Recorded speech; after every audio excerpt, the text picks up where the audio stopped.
Olá pessoal, estou aqui para falar sobre economia, uma disciplina bastante cobrada em concursos da área fiscal.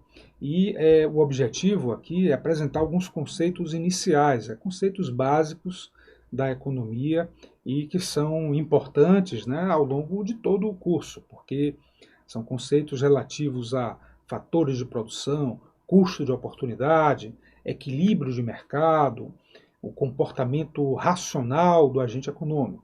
Tá? Então a ideia é fazer um panorama, né, trabalhando com conceitos aí essenciais. E também vamos ver aplicação em alguns concursos, pegando questões aí de concursos recentes, para a gente ver como é que esses conceitos foram aplicados, tá certo? Então é isso aí, a gente vai começar então a tratar desses temas fundamentais na teoria econômica.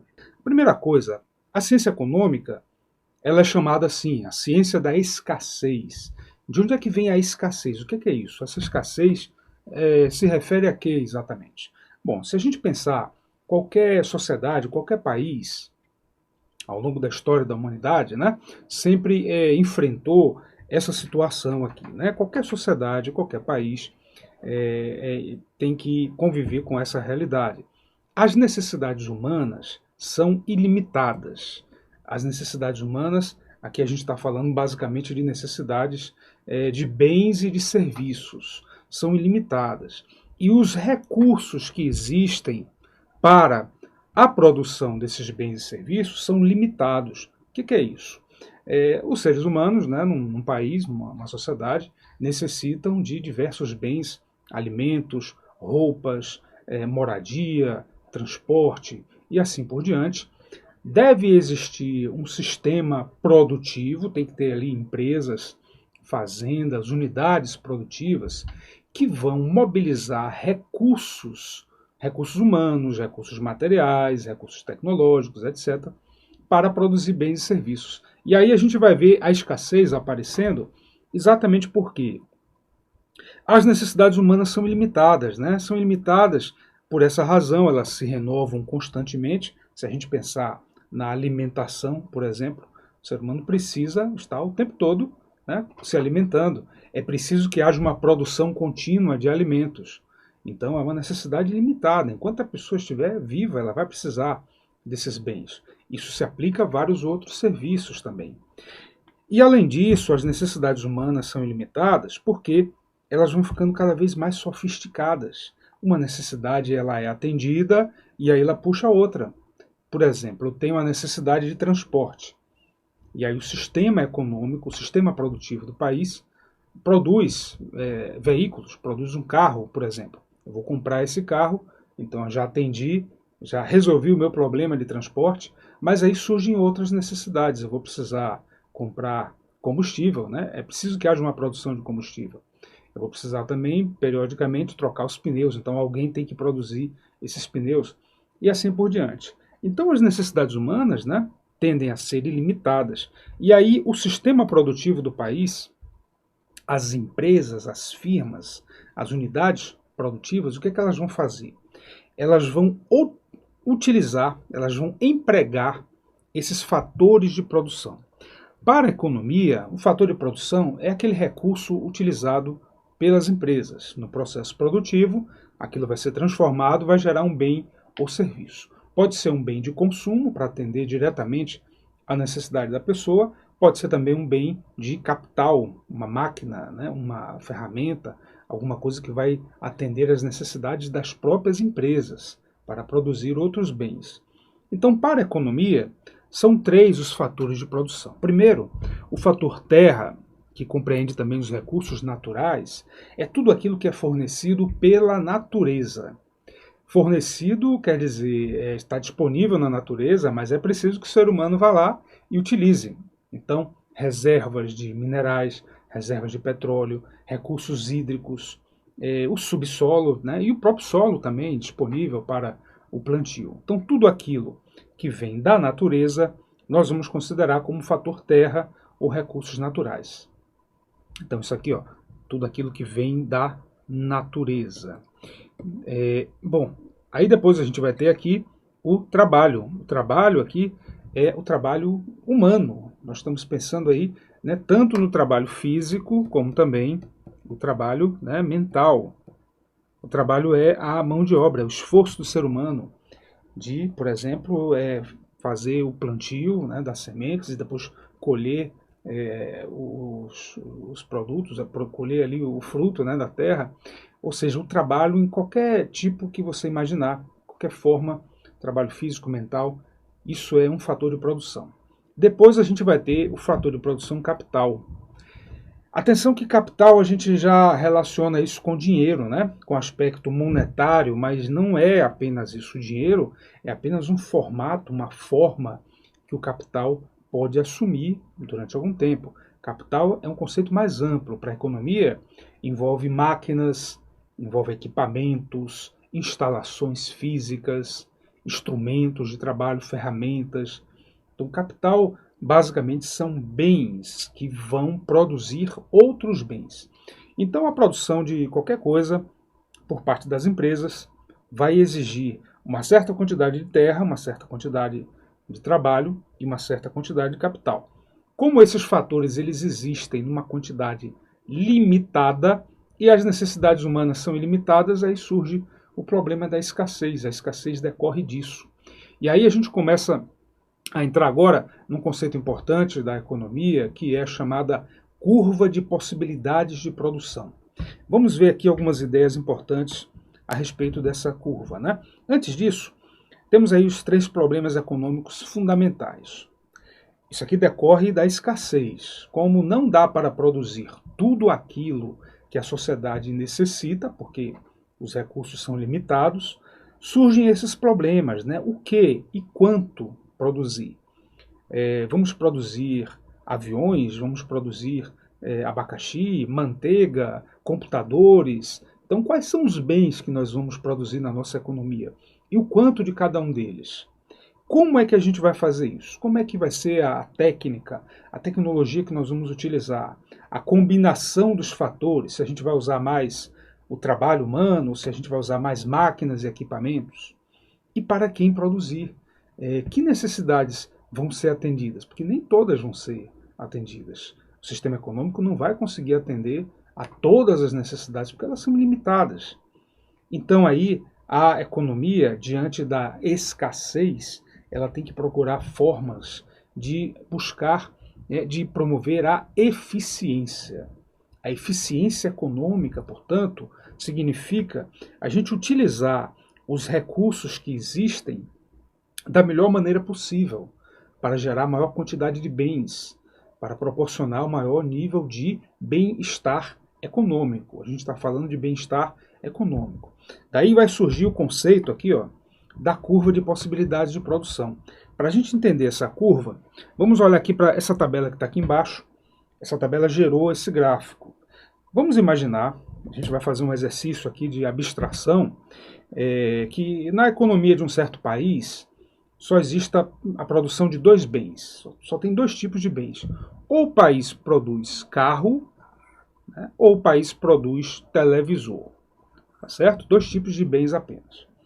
É uma abstração, a gente tem que fazer de conta para conseguir entender essa distribuição.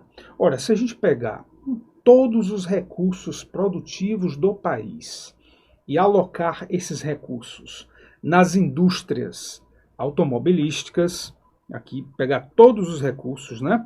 Todo o fator terra, o fator trabalho e o fator capital, e alocar nas empresas que produzem carros, vamos verificar o quê? Há uma quantidade máxima de carros que a gente vai conseguir produzir. No caso aqui, ó, 150 mil carros, durante um certo período de tempo. Isso aqui corresponde ao ponto A.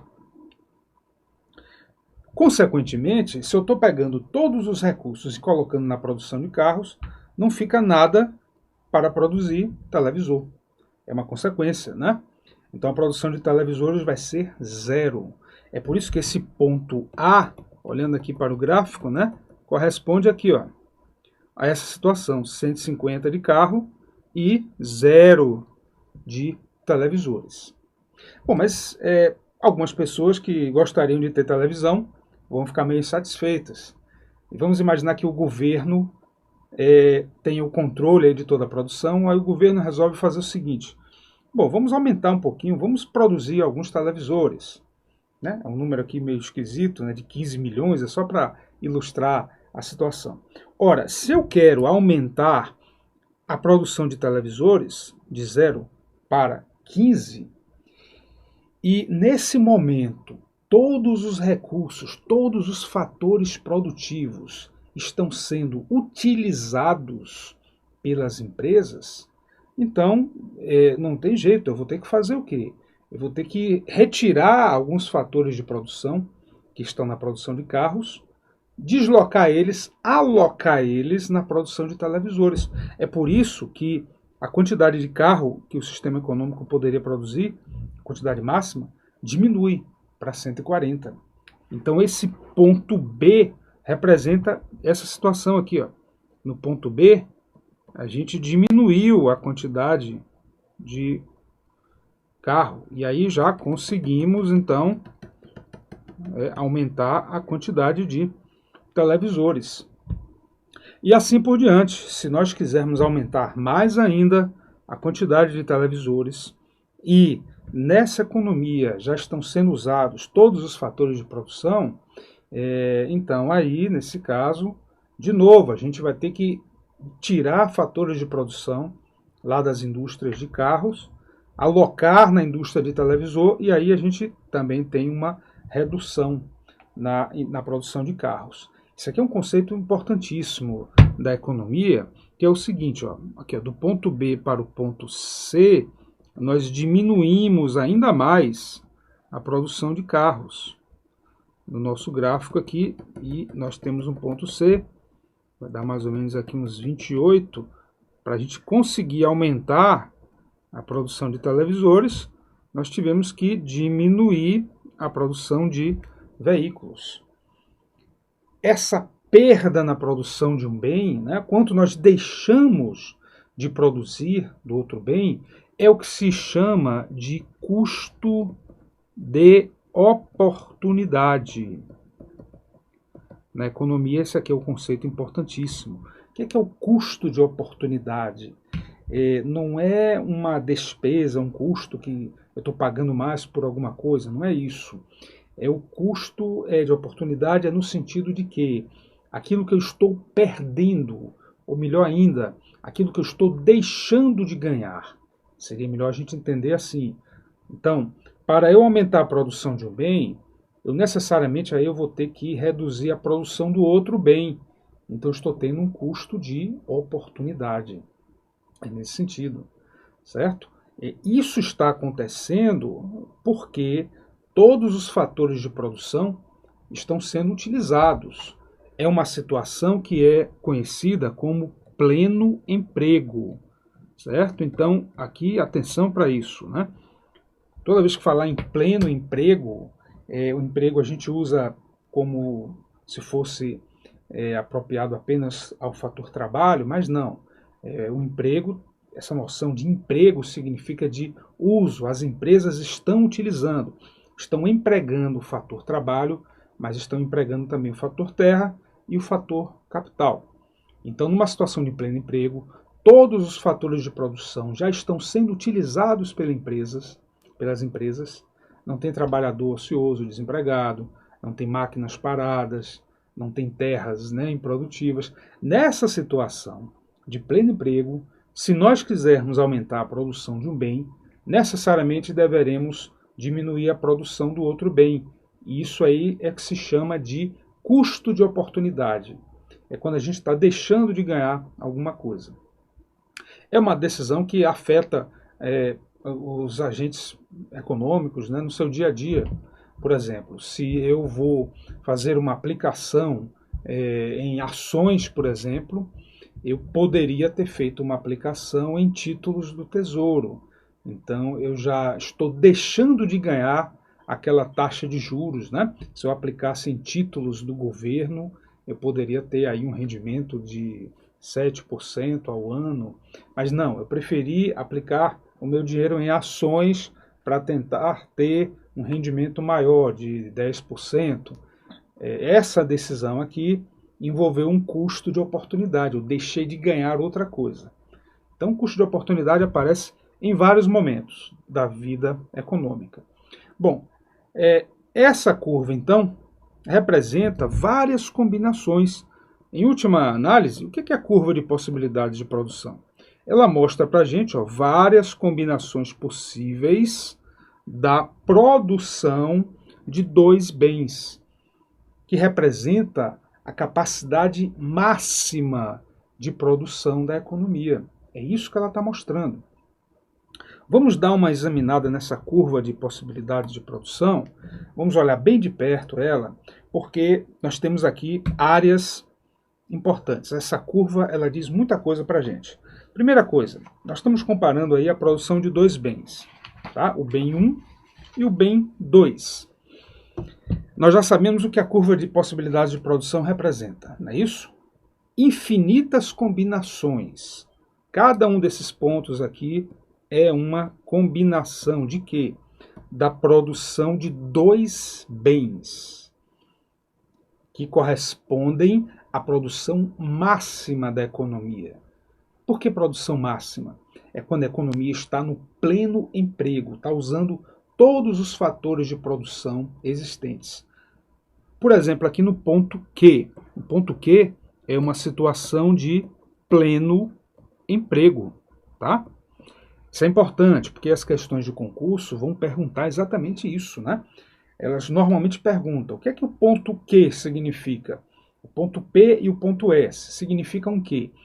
Então, a primeira coisa, o ponto Q é uma situação de pleno emprego, a economia está, portanto, né, numa situação que ela está aqui, produzindo essa quantidade do bem 2 e essa quantidade do bem 1. Se nós quisermos aumentar a produção do bem 2, né, aumentar desse valor aqui, digamos que seja de 100 unidades para 120 unidades, e estamos no pleno emprego, então, o que é que vai acontecer? Vai acontecer um custo de oportunidade. Obrigatoriamente, a gente vai ter que reduzir a produção do outro bem. Então, aumentar a produção do bem 2 de 100 para 120 significa o quê? Que a gente iria para um ponto aqui, né? Vamos chamar ele de Q', vamos chamar ele assim, Q', que aí significa o quê? Necessariamente a gente teria que reduzir a produção do bem 1. Ou seja, houve aqui o quê? Um custo de oportunidade. Aqui tem um detalhe importante, né? À medida em que a gente vai chegando perto aqui dos extremos, a curva de possibilidades de produção, ela vai ficando, né? Ela vai entortando aqui nos extremos, né? Ela vai entortando e ela adquire esse formato, ela tem a sua concavidade voltada para baixo. Inclusive, isso aqui é importante destacar, ela é côncava, certo? Porque tem questões que te perguntam se ela é convexa. Não, ela é côncava. Ela tem a concavidade voltada para baixo. Se ela fosse convexa, ela teria que ser assim, teria que ser esse formato, com a concavidade voltada para cima, né? Não é o caso. Ela é convexa. Tá? Vamos apagar ela aqui. Ela não é convexa, ela é côncava, né? Perdão. Ela é côncava. Ela tem concavidade voltada para baixo. Por que isso? Porque os custos de oportunidade são cada vez maiores. Cada vez que eu tiro trabalhadores de um setor da economia para jogar em outro setor, o que vai acontecer é que vai ficar cada vez mais difícil fazer isso. O rendimento desses trabalhadores ele vai diminuindo. Existe na economia também uma outra lei importantíssima, que é a lei dos rendimentos decrescentes. Lei dos rendimentos decrescentes. Isso aqui a gente estuda com mais detalhes quando a gente trata da teoria da produção. Mas a ideia da lei dos rendimentos decrescentes é muito simples. Imagine uma empresa que usa fatores de produção, que usa capital e usa trabalho. Ou seja, se ela usa capital, ela tem ali uma quantidade de máquinas, de equipamentos, de mesas, de computadores. E se ela usa uma certa quantidade de trabalho, ela está com um certo número de pessoas trabalhando ali dentro. Se essa empresa começa a contratar mais pessoas, a produção dela vai aumentar, né? Isso é lógico, se eu estou com mais gente trabalhando, a produção vai aumentando. Mas cada vez que eu estou aumentando a quantidade de pessoas, o crescimento da minha produção ele vai diminuindo.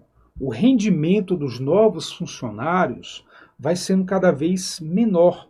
Por quê? Porque o pessoal começa a disputar o uso dos equipamentos, das máquinas, do espaço.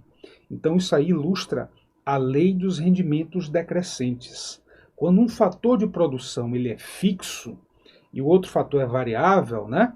A gente pode aumentar a quantidade desse fator variável. No caso aí, quem é fixo é o fator capital e quem é variável é o fator trabalho. A gente pode cada vez mais empregar mais trabalhadores, a produção vai crescer, mas ela vai crescer de uma forma cada vez menor. Vai chegar inclusive a certas situações em que a produção vai cair, vai diminuir, o pessoal vai começar a disputar o espaço, né? Brigar, olha, essa mesa aqui é minha, esse computador aqui é meu, aí vai ter conflitos, e aí a produtividade começa a ser, inclusive, negativa, a produção adicional vai caindo.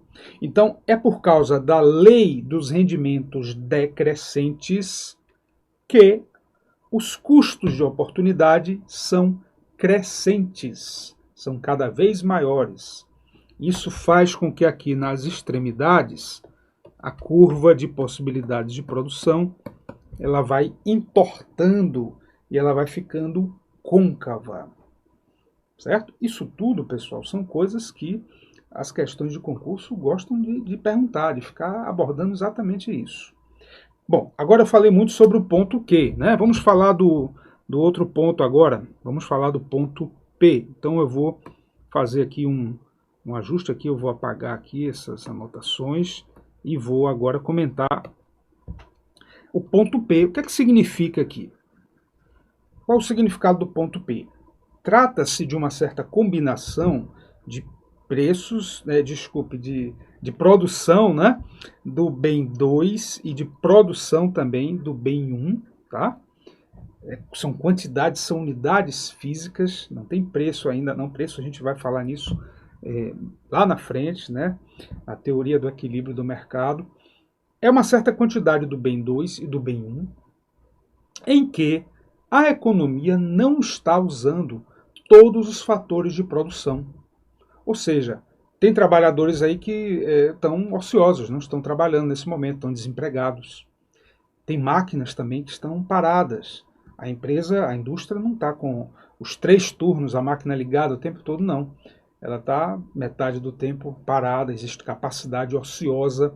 Nem todas as terras também estão sendo utilizadas.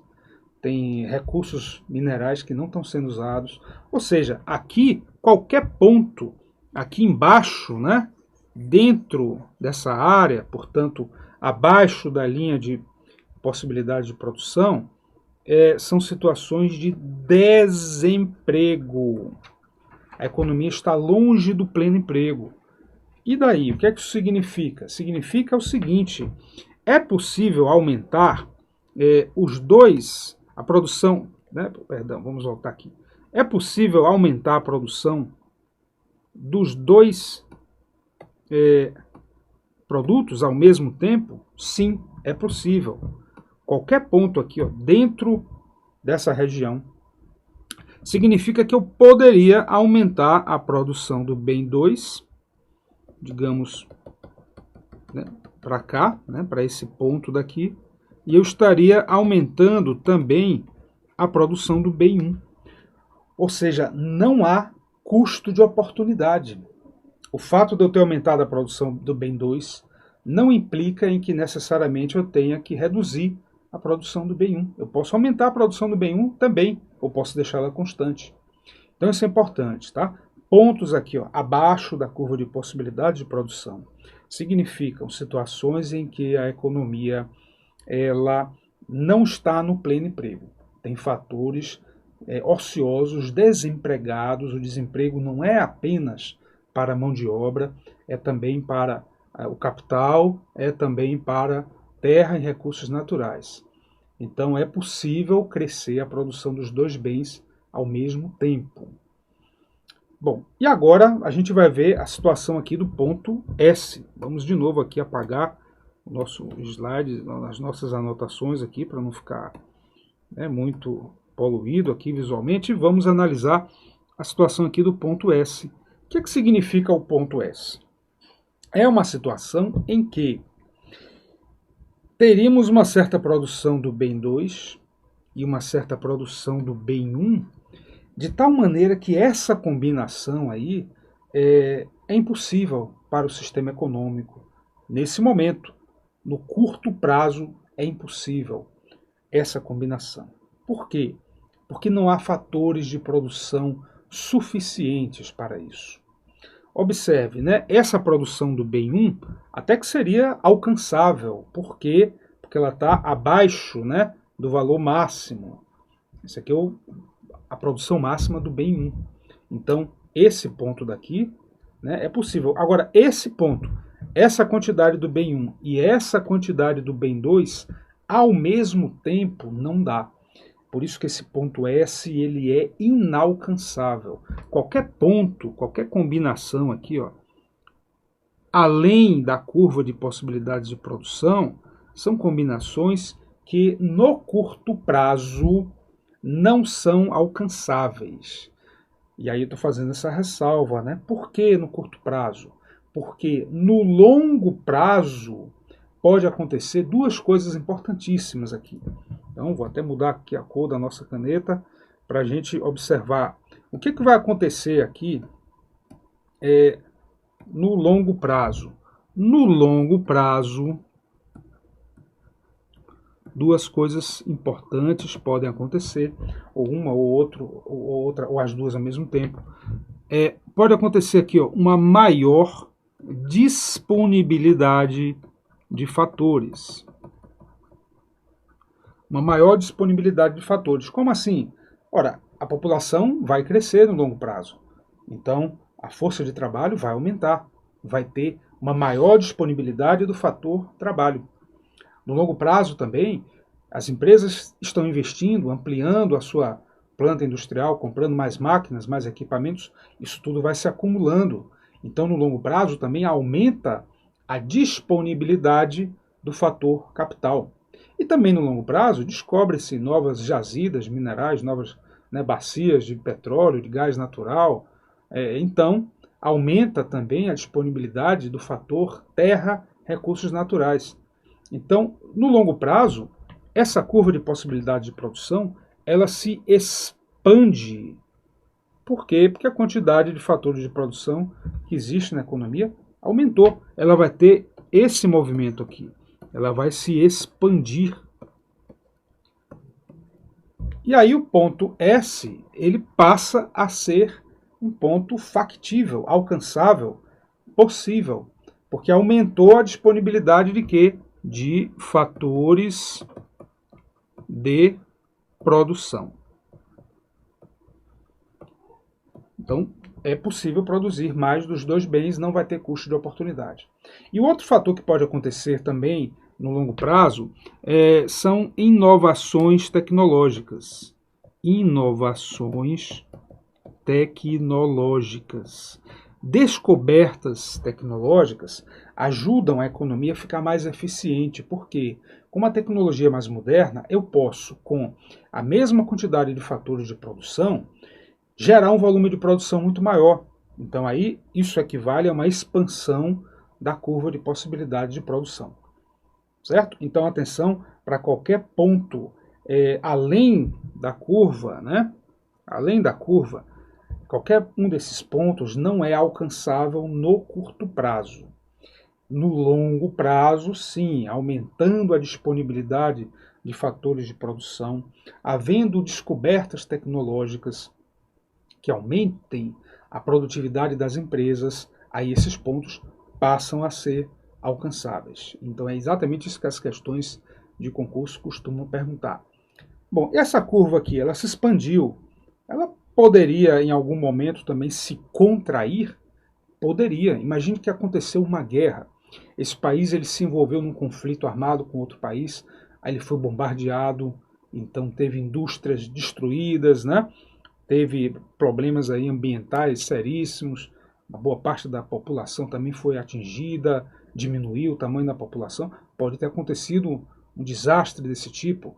Nesse caso, teríamos uma redução na disponibilidade de fatores de produção. E aí, o que iria acontecer seria, né, o caminho inverso.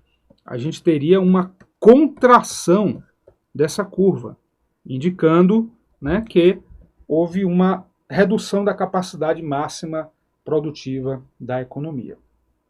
Ok?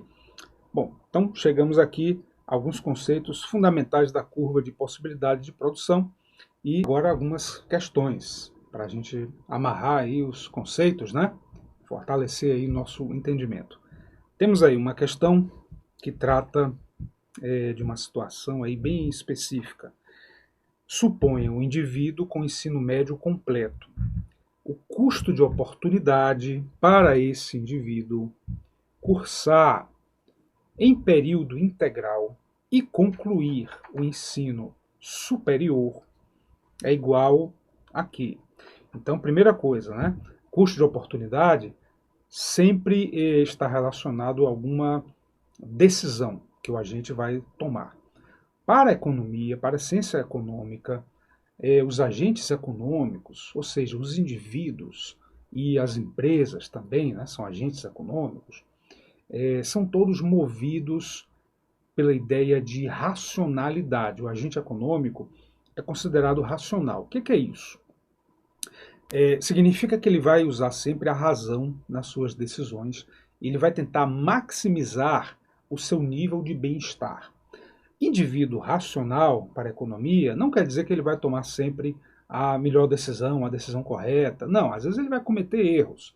Mas o que vai mover o seu comportamento é sempre a busca pela maximização do seu bem-estar. Isso é importantíssimo para a gente entender a teoria do consumidor, a teoria da firma.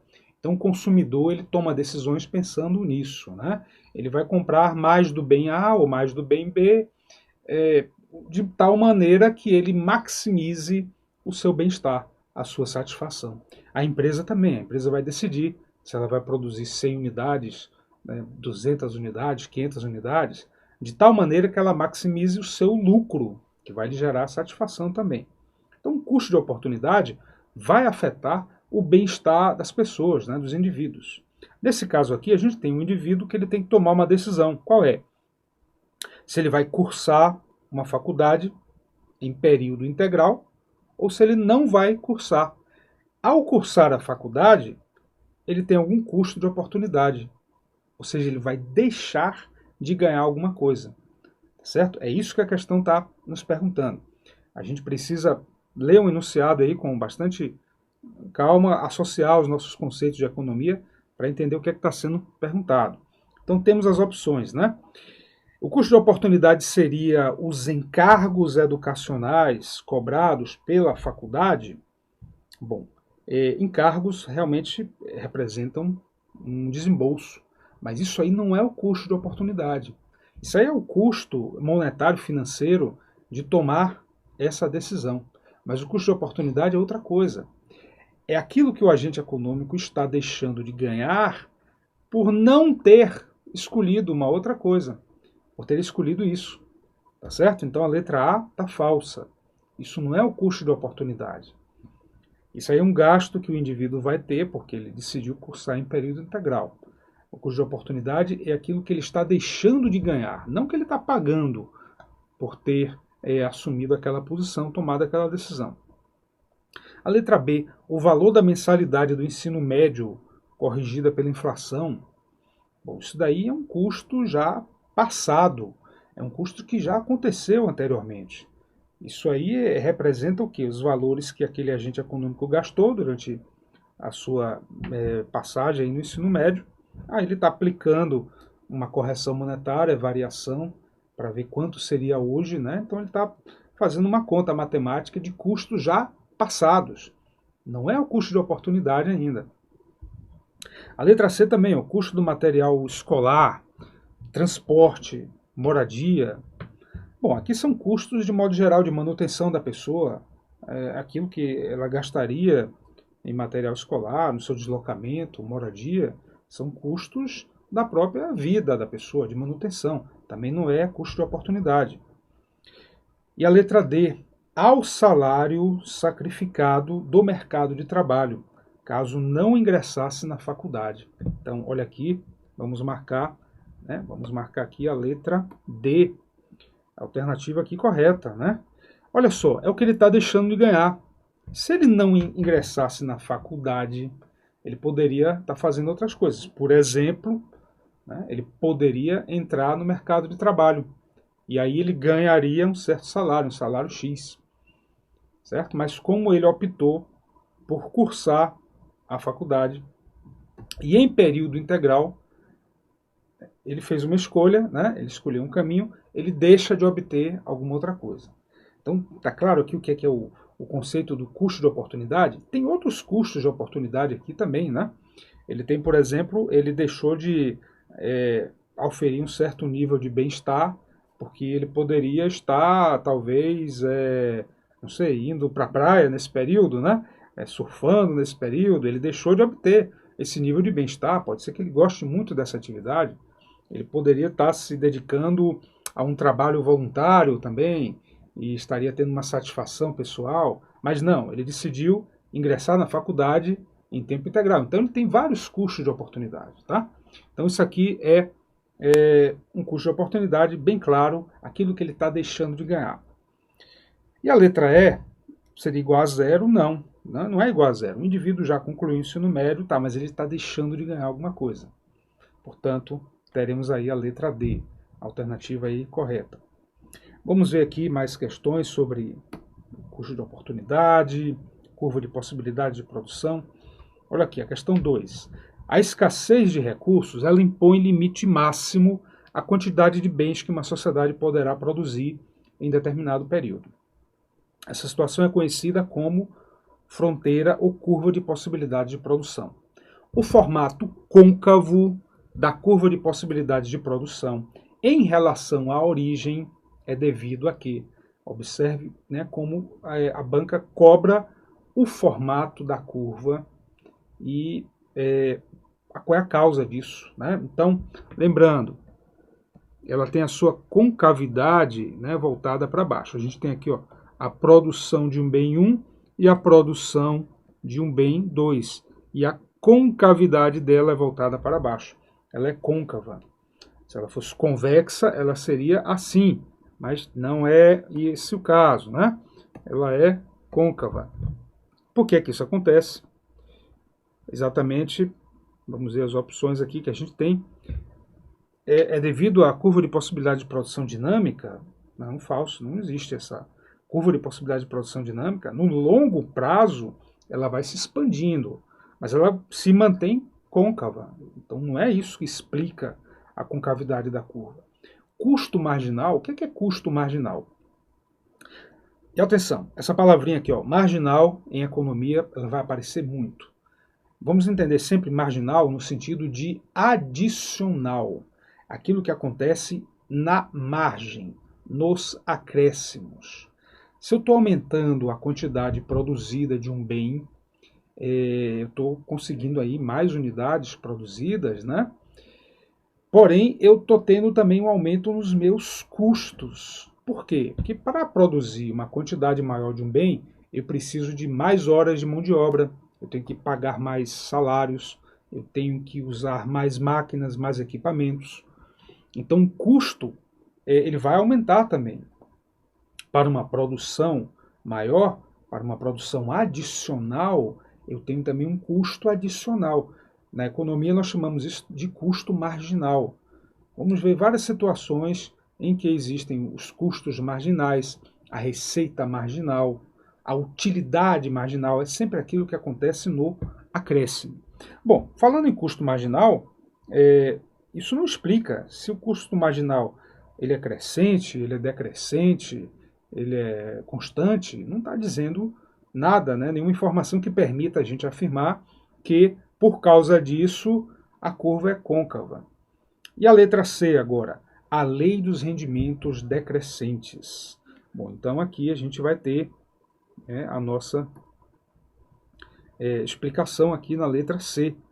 Já entendemos o que é a lei dos rendimentos decrescentes. Ela existe aí no curto prazo. No curto prazo, uma empresa, uma unidade produtiva, mobiliza vários fatores de produção. Pelo menos um deles ele é fixo. Aí a gente está no curto prazo. Porque no longo prazo, todos os fatores de produção são variáveis. Isso é uma outra distinção importante em economia. Para você entender bem a economia, você pode ficar pensando, poxa, o que é curto prazo? É até um ano, é curto prazo? Depois disso é longo prazo? Não. Para a economia, a gente não tem essa definição de quantos meses é curto prazo, não. Temos que pensar sempre no que está acontecendo com os fatores de produção. Pense em uma empresa. Se essa empresa consegue aumentar todos os seus fatores de produção, menos um, tem pelo menos um fixo, então nós estamos no curto prazo. Agora, se ela conseguir aumentar todos os fatores de produção, bom, isso aí só acontece depois de um certo tempo. Aí nós já estamos pensando no longo prazo. Todos os fatores de produção são variáveis. No longo prazo, a empresa aumenta o seu tamanho. E no longo prazo, a sociedade como um todo ela vai experimentar uma expansão da curva de possibilidades de produção. E, portanto, no curto prazo, como existe a lei dos rendimentos decrescentes, né? Pense naquela hipótese de uma empresa que está contratando mais trabalhadores e o estoque de capital, a quantidade de máquinas e equipamentos é limitada, então as pessoas começam a competir pelo uso dos equipamentos, então seu rendimento vai ser cada vez menor. É por isso que a curva de possibilidades de produção ela vai entortando, né? Aqui nas pontas ela vai ficando mais torta. Se não houvesse esses rendimentos decrescentes, se eles fossem constantes, isso significaria que a curva de possibilidades de produção ela teria esse formato aqui, ó. Ela seria uma linha reta. Mas não, como os rendimentos são decrescentes, vai ficando cada vez mais difícil eu aumentar a produção de um bem. Eu vou ter que sacrificar uma parte cada vez maior da produção do outro bem. Em outras palavras, os custos de oportunidade eles são crescentes. É por isso que a letra E está errada também, porque está dizendo ó, que os custos vão diminuir. Não, eles vão aumentar cada vez mais. E a letra D está falsa, né? O pleno emprego dos recursos, pura e simplesmente, não causa a concavidade da curva. Então, observe nessa questão quanto conceito a gente tem para explicar apenas o formato da curva. Então, é importante a gente entender bem aí esses conceitos, tá? Vamos à próxima agora. Uma questão aqui muito boa para a gente treinar também, porque ela vai trabalhar com aqueles pontos ao longo aí da curva, abaixo da curva, fora da curva, e vamos ter que responder aí algumas perguntas. Então temos aí a produção de dois bens, o bem Y e o bem X. Temos aí três pontos aí diferentes, A, B e C. O que está sendo perguntado aqui? Vamos ver. Na letra A, a gente vai ter o seguinte, ó, no ponto B, a economia está a pleno emprego. Então vamos ver aqui, né? Vamos voltar. Olha o ponto B aqui.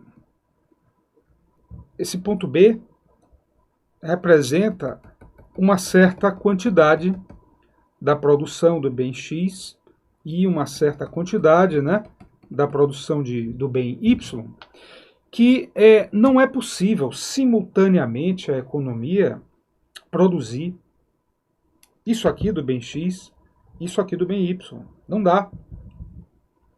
Não tem fatores de produção suficientes. Então é uma situação além do pleno emprego, né, o que é impossível.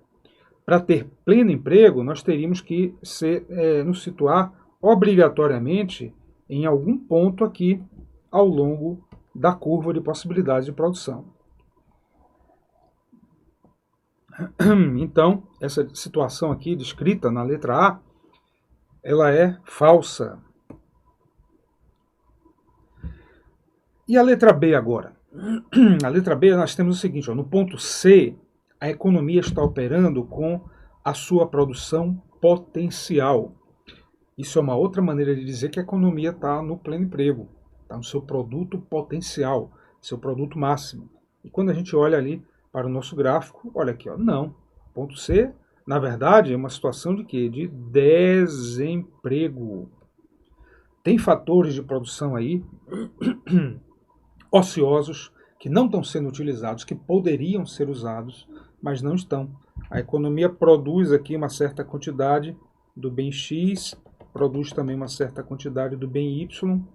Dá para a gente aumentar, daria para a gente vir aqui para o ponto D, em que nós estamos aumentando a produção de X e também estamos aumentando a produção de Y. De que maneira? É só utilizar mais fatores de produção. Como existem fatores de produção desempregados, a produção pode aumentar. Então, também está errada aquela alternativa. E a letra C, ó, no ponto A, a economia está operando com capacidade ociosa, ou seja, a economia apresenta recursos produtivos desempregados. Então, essa letra B aqui a gente viu que é falsa, e a letra C também, olha aqui o ponto A, também fora, ao longo da curva de possibilidades de produção. Então, não existe isso aqui. A economia não está com recursos desempregados. Pelo contrário, ela é uma combinação que exige mais recursos do que existem. E a letra D. Ao longo da curva de possibilidades de produção, a economia opera com eficiência. Então, isso daqui é verdadeiro. Porque ao longo da curva de possibilidades de produção, nós temos aí a utilização de todos os fatores. Então a economia está funcionando de tal maneira que ela está produzindo o máximo que ela pode. Não há desperdício aí, não há fatores que estão sendo subutilizados. Então nós temos aí eficiência econômica. Correto aí, portanto, a alternativa, né, da letra D.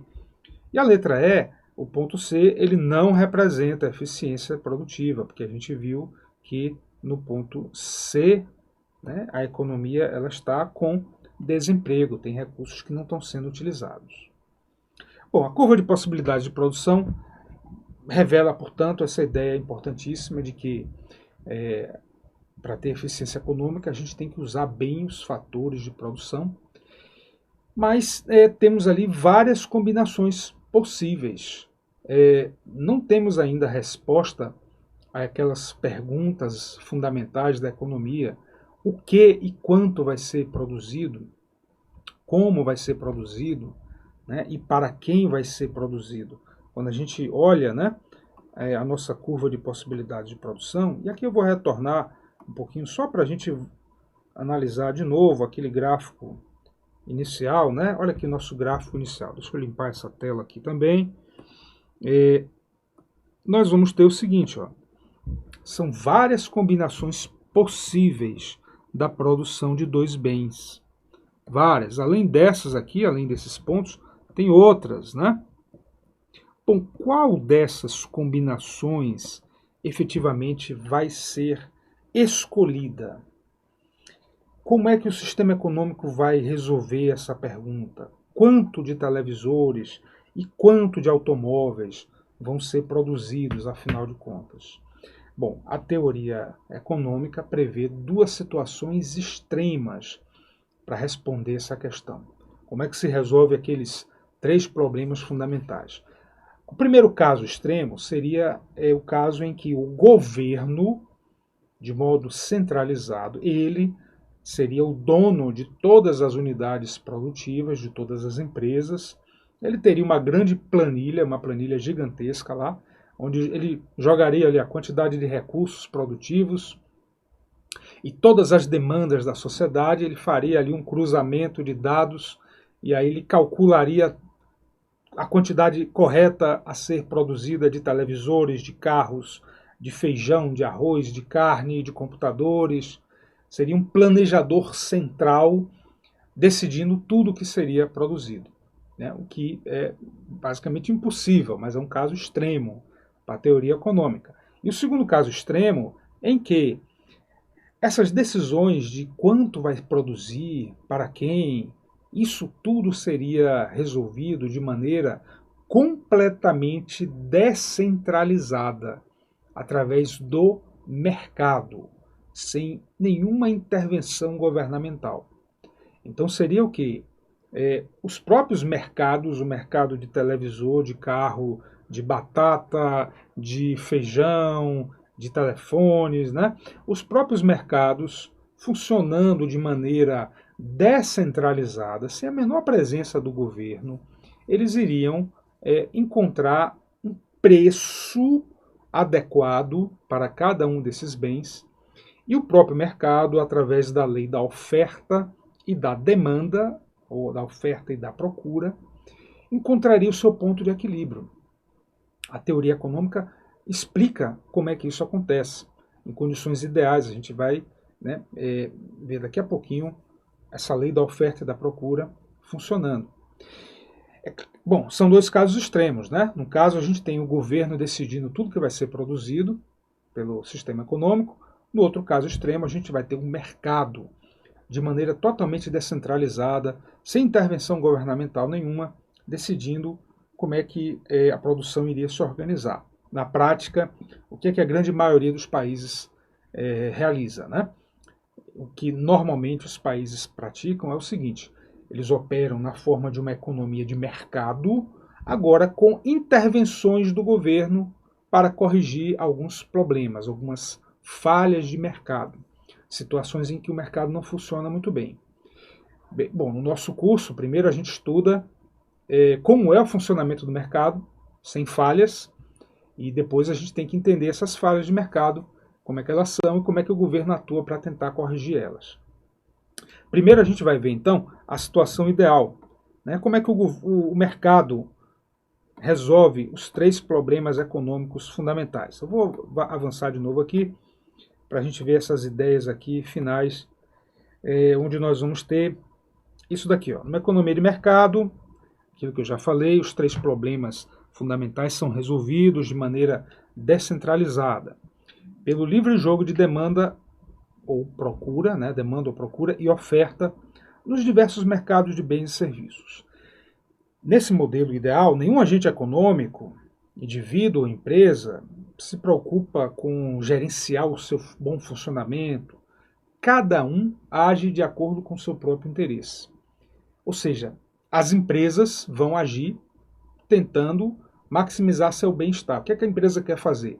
Ela quer produzir um bem ao maior valor possível, ao maior preço possível, e vender esse bem para obter lucro. Ela quer maximizar seu lucro. E os consumidores, por outro lado, o que é que eles querem? Eles querem consumir o máximo possível, pagando menos que eles puderem, pagando o menor preço. O consumidor também quer maximizar seu nível de bem-estar. Portanto, você já deve estar percebendo que no mercado há um conflito de interesses, porque as empresas querem produzir o máximo que elas puderem, cobrando o maior preço possível. Do outro lado, os consumidores, os indivíduos, eles querem consumir o máximo que eles puderem, agora pagando o mínimo.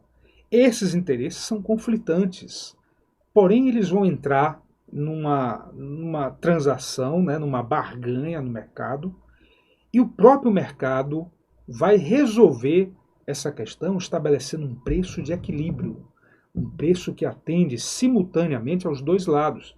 É isso que nós entendemos como o equilíbrio de mercado. Olha aqui, as empresas estão lutando para sobreviver no ambiente competitivo, elas concorrem entre si, né?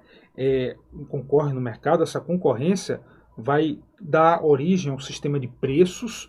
Os consumidores eles também concorrem entre si, que eles querem, né, cada um deles atingir o seu próprio nível de bem-estar. E aí a gente vai ter o equilíbrio do mercado. Esse gráfico daqui é um gráfico que é muito utilizado na economia, porque mostra o seguinte: as forças de oferta e de demanda. Primeiro, essa linha reta aqui, D, representa, na verdade, a curva de demanda. A curva de demanda, ela está representada ali no formato linear, certo? Às vezes ela vem com uma curva, realmente, às vezes ela parece aí linear, é só uma maneira de representar. O que a curva de demanda indica para a gente? Ela mostra para a gente o comportamento dos consumidores. Por quê? Olha aqui, o que esse gráfico tem? Ele relaciona a quantidade de um determinado bem e o preço do seu bem, desse bem. Vamos imaginar que isso aqui seja um mercado de feijão. Tá? O mercado de feijão. Como é que os consumidores de feijão reagem ao preço do feijão? Se o preço do feijão estiver muito alto, né, digamos que o quilo de feijão aqui esteja custando R$ 15. Então, um quilo de feijão, está caro, R$ 15 o quilo de feijão, os consumidores vão reagir a isso de que maneira? Qual é a quantidade demandada de feijão? Então, partindo do preço de R$ 15, a gente vem aqui, ó, bateu na curva de demanda, então a gente vai descer aqui, vamos descer e vamos localizar. Olha aqui, ó, essa aqui é a quantidade demandada de feijão. Digamos que nessa cidade, um mercado de feijão em uma cidade, por exemplo, haja uma demanda de, digamos, 2 toneladas de feijão por mês naquela cidade. Essa seja a quantidade demandada. Se o feijão caísse de preço, se o quilo de feijão caísse aqui, ó, para R$ 10, qual seria o comportamento dos consumidores? Então aí a gente vai, de novo, a gente vai bater aqui na curva de demanda e vamos descobrir, olha, o feijão mais barato, o pessoal então volta a consumir feijão. Aumenta aqui a demanda, digamos, para umas 3 toneladas por mês. Então a curva de demanda funciona assim. Quanto maior o preço do bem, menor a quantidade demandada. Quantidade demandada, pessoal, não é compra, é o desejo de comprar. Tá? A demanda é a intenção das pessoas de comprarem a mercadoria. Então, se o preço está caindo, a intenção de comprar, a demanda, a procura por aquele bem vai aumentar. Há uma relação inversa, certo? Por outro lado, nós vamos ter aqui a curva de oferta. Vou usar uma cor diferente aqui para a gente entender que O significa uma representação da curva de oferta que mostra o interesse dos produtores. Como é que eles se comportam? O produtor ele vai raciocinar de que maneira? Então, vamos apagar aqui algumas coisas no nosso gráfico. Como é que o produtor vai se comportar? Vamos imaginar o seguinte, ó, o produtor ele é um tomador de preço também, tá?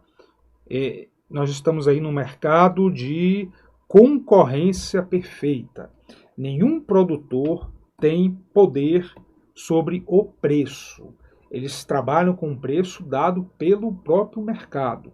Então, se o feijão está sendo vendido no mercado a um preço muito baixo, se o feijão aqui, ó, o preço do feijão é R$ 2 o quilo, ora, eu sou produtor de feijão, o feijão está muito barato no mercado, eu não consigo vender mais caro, meus custos de produção são altos, eu vou produzir uma quantidade pequena de feijão. Então aqui, ó, a um preço de R$ 2, a quantidade ofertada, digamos que vai ser aqui umas 1,2 toneladas. Agora, se o preço aumentar, se o preço for aqui para R$ 5, então a quantidade ofertada já tende a ser maior. Já vai passar aqui, digamos, para 2,7 toneladas de feijão. Ou seja, havendo um aumento no preço de mercado do bem, a intenção dos produtores de produzir e vender no mercado vai aumentar. Quando os preços aumentam, a quantidade ofertada aumenta. É assim que a curva de oferta se comporta. Então, olha o que vai acontecer no mercado de feijão. Vamos imaginar o seguinte aqui. Eu vou limpar de novo esse nosso gráfico para a gente ver. Vamos imaginar o seguinte, ó, que o preço do feijão, num determinado momento, fosse aqui, digamos, R$ 11 o quilo. A esse preço de R$ 11, qual é a quantidade demandada pelos consumidores. Então a gente pega aqui, ó, o preço de R$11, a gente vai até a curva de demanda, bateu aqui na curva de demanda, vamos ver o que a quantidade demandada vai ser essa de cá. Vamos chamar de QD, quantidade demandada. E qual é a quantidade que os produtores desejam ofertar? Qual é a quantidade ofertada? Então, né, vamos pegar aqui uma outra cor também.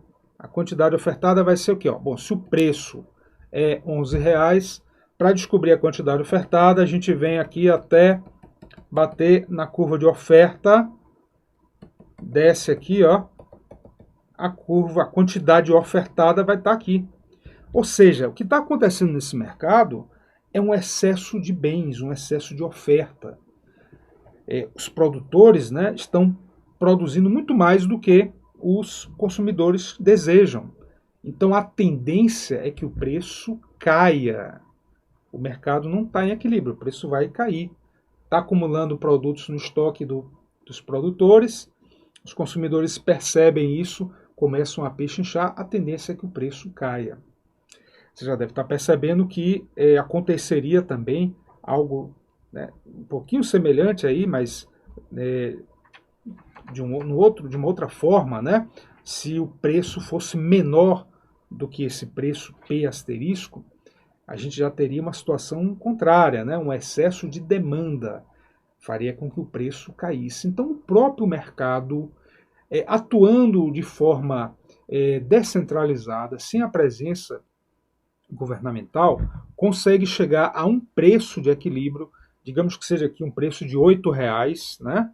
Que esse preço ele atende ao mesmo tempo aos ofertantes e aos demandantes. Então é um preço de equilíbrio que seria aqui o equivalente Q asterisco. Então o mercado de maneira descentralizada resolve que vai ser produzido feijão em tantas quantidades, nessas quantidades Q asterisco, a um preço de R$8, usando uma certa tecnologia, etc. Bom, chegamos ao final então, né, com essa ideia básica do equilíbrio de mercado. Todo o raciocínio microeconômico, da teoria microeconômica, vai ser no sentido de detalhar mais ainda os elementos que condicionam a demanda, a oferta, mudanças no preço de equilíbrio, mudanças na quantidade de equilíbrio, ok? Bom, gente, com isso nós terminamos aqui, né? Estamos encerrando aqui a nossa live. A ideia foi realmente passar conceitos introdutórios, ver a aplicação deles em questões de concurso. Economia é uma disciplina que ela é bastante abstrata, trabalha com matemática, com gráficos, mas quando a gente faz ligações com a vida real, né, com o dia a dia, a gente vê o certo sentido que há naqueles conceitos. Nessa live procurei usar alguns exemplos também do dia a dia, coisas que a gente conhece de perto, para tentar ilustrar um pouquinho a ideia do custo de oportunidade, por exemplo, né? E com isso dar uma visão assim introdutória para quem está começando a estudar economia, quem já estudou antes também e que quer aprofundar nos conceitos, tá bom? Espero que tenha sido aí proveitoso, que tenha te ajudado e que tenha te motivado também a enfrentar essa disciplina, porque, né, vale a pena você entender os conceitos, é um diferencial aí para você fazer, acertar mais questões, né, e ter mais sucesso aí nos concursos, tá certo? Então encerramos por aqui, bons estudos, tá? Até a próxima.